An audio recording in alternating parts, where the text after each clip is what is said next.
Hi, everyone, and welcome to the second episode of Counseling Conversations, insight from Greensboro College's counseling services.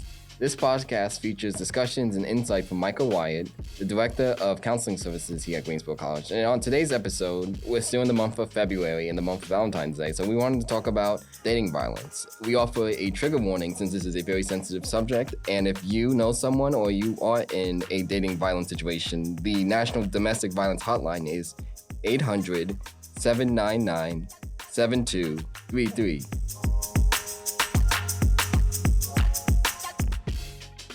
So today's episode, we'll be talking about what dating violence actually means, any myths and preventions and resources. So Micah, you want to talk about what actually dating violence is and how that differs from other forms of abuse? Yeah, so dating violence and domestic violence are not the same. Mm-hmm. So domestic violence can happen between anyone who has a relationship with you, right? So if you and your grandmother get into a altercation, that's domestic violence. Mm-hmm.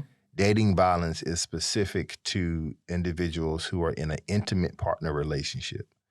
And so that's whatever your relationship status is in terms of the intimacy of it with you and someone who is not a family member or someone who you're not married to, that is dating violence.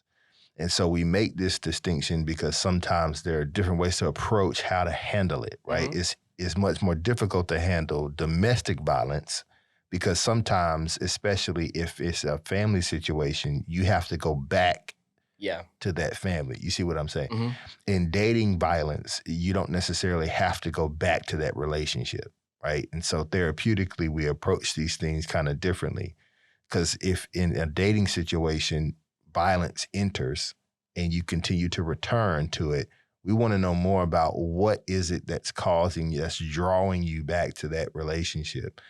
And when we get down into the weeds of that, right, when we start to process some of that, we start to really hone in on what are the factors individually that cause you to desire that relationship versus in a family situation, you want to look at the family dynamic Mm-hmm. of what's happening that makes violence a appropriate measure to use in certain situations. So those are just some of the differences between dating and domestic violence.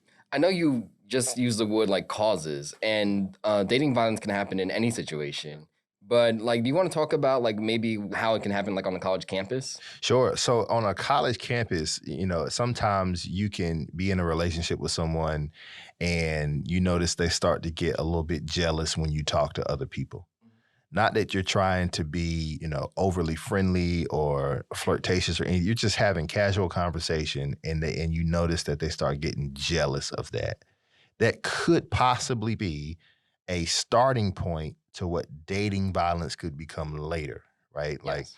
I want to control, I want to manage who you can and can't speak with while you're in relationship with me, right? That's an indicator that dating violence can potentially become an issue in this relationship. Other indicators, you're overly aggressive even when it feels like you're just playing. You're just really, really aggressive, right? You shove sometimes, or, we quote unquote play fight, but you actually hit me. Yeah. You see what I'm saying? And so in those situations, it stands to reason that this could potentially ramp up to a dating violence situation. And in most research, you'll find that it starts in those points and then it gets to full on violence. Yes. Right? Rather that be just physical violence in terms of fighting, or in a lot of cases, sexual violence as well. That's interesting because when you use the word violence, that people have an image of physical, but what you were mentioning earlier about even a jealousy, just regular conversation. So that's a myth that dating violence is just physical. It's not just that. It is not. Dating violence is not just physical. There's verbal abuse, verbal dating violence, the psychological dating violence. Well, what is psychological dating violence? Right? So it's the manipulation of a person to feel as though they have to always be adhering to the wants, needs, and desires of the other person in the relationship, right? Mm-hmm. It's kind of like a mind game, right? You're not good unless you do what I say. Yeah. Does that make sense? Yeah. And so then when we get down into other pieces of this, right, other verbal violence, right? I'm verbally abusive to you. I demean you. I put you down. I make your feelings feel invalid. I make it seem as though when situations are happening that I may have been the cause for, I gaslight you, right? And I make it feel like you're the one who's causing the issue, when in fact, it rests a lot on the other person's shoulder, right? And so we have all of these different forms of abuse inside relationships that we have to really kind of be aware of. And a lot of it stems from us as individuals sometimes not really knowing how to manage our own emotional well-being. Mm-hmm. And so to get control, to get a level of this is happening, I'm orchestrating this, right? I have to impose my will on other people. And it's easy to do in a dating situation. So if someone is in a dating situation of dating violence, can you talk about some of the resources available for college students and just people in general on campus and in the community? Sure. So, of course, here you have counseling services available to you. So if you're in a difficult relationship and you feel like it's starting to get to a point to where it may get to that dating violence situation, I'm a licensed marriage and family therapist. Mm-hmm. And so relationship is kind of what I do, right? And so you have me as a resource. There's also Title IX, right? A lot of what you experience, especially when it gets into sexual assaults and stuff like that, Title IX is the place that you want to go to see what your options are, see what you can do to sometimes help to create that distance between you and that person that you're in a relationship with, mm-hmm. that you don't want to be in a relationship with anymore because dating violence has entered into the thing. And also in the beginning, you gave the national hotline number. If it's after hours and nobody's here, you can call that number. They can also help. And then you also have your local police, that you can call too for assistance in those situations if they get too bad. Just for students on campus here who may be unaware about where the Title IX office is, can you tell who the person to contact is? Yep. So you want to go to the main administrative building. She's on the second floor. If you're coming up the stairs, as soon as you come off the stairs, to your immediate left, her office is right there. And usually her office door is open. Her name is Emily Scott. So you just walk right in. She's very, very friendly, very easy to talk to, and she will help you with whatever you need if you feel like you need to make a Title IX case. So I guess at the beginning of like a dating relationship, can you talk about maybe how college students can establish healthy boundaries and foster communication to prevent dating violence? Sure. Or we have to actually communicate about what the boundaries are. What is okay and what is not okay? What am I willing to accept? What am I not willing to accept? Right? This kind of communication is okay for me. If you have an issue or something I'm doing that you don't like, it's okay to bring it to me. But if you talk to me in a tone that makes me feel invalidated, like my feelings don't have place, like they don't have a space, it's going to make me draw back. And so there's a barrier right there, right? Mm-hmm. There's a boundary that I want to place with that. Don't yell at me. Yeah. Right? Don't discredit what I feel because you don't agree. Allow ourselves to create empathy inside of the relationship. These are all boundaries that we're putting in place so that we can avoid getting to dating violence situations.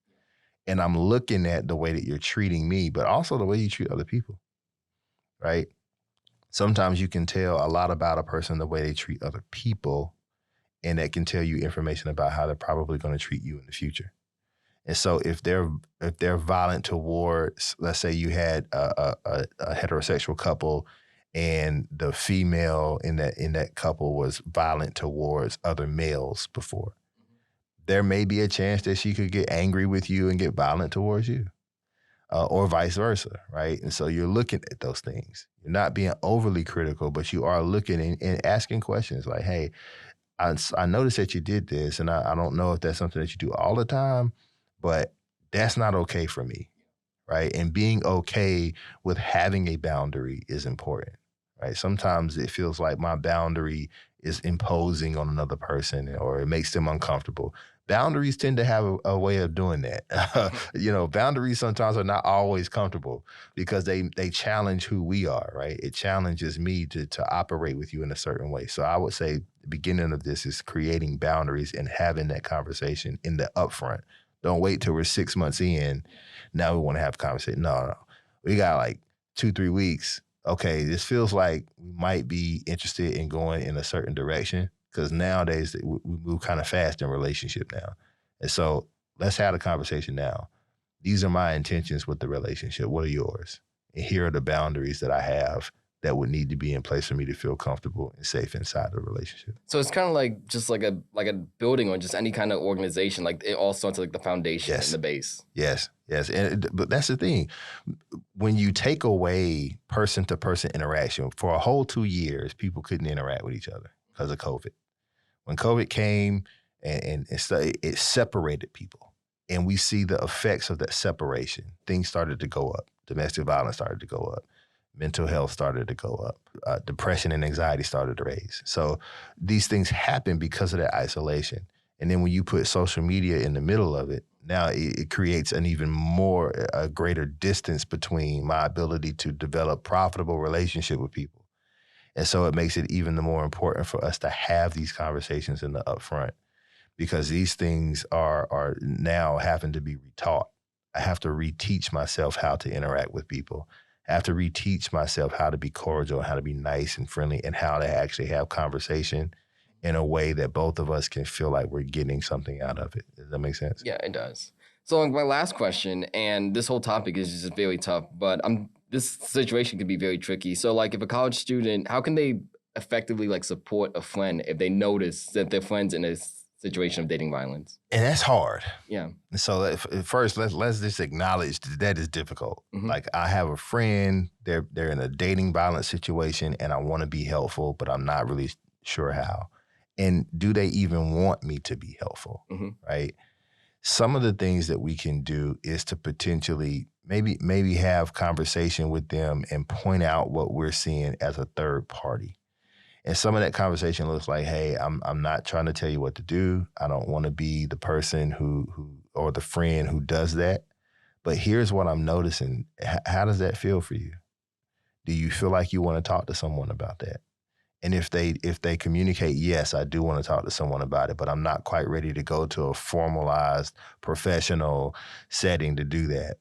Being a sounding board for them sometimes is helpful, and you're coaching them, you're getting them prepared to go and see someone, a professional who can assist them.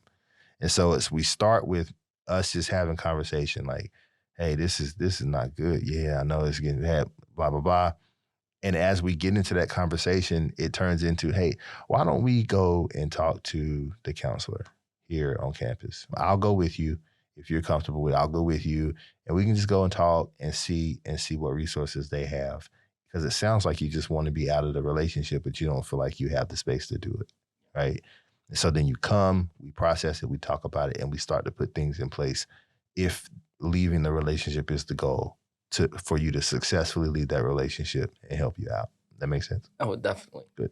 So thank you, Micah, for your insight on this very sensitive topic. So, in just general, to make an appointment with the Greensboro College Counseling Center, email counseling@greensboro.edu or call 336-217-7224, extension 5224. You can also stop by the Counseling Center's office Monday through Friday, 8:30 to 4:30 p.m. in the main building office, room 3225, to make an appointment and speak with a counseling staff member. If you find yourself or someone you know in a dating violence situation, the National Domestic Violence Hotline is 800-799-7233.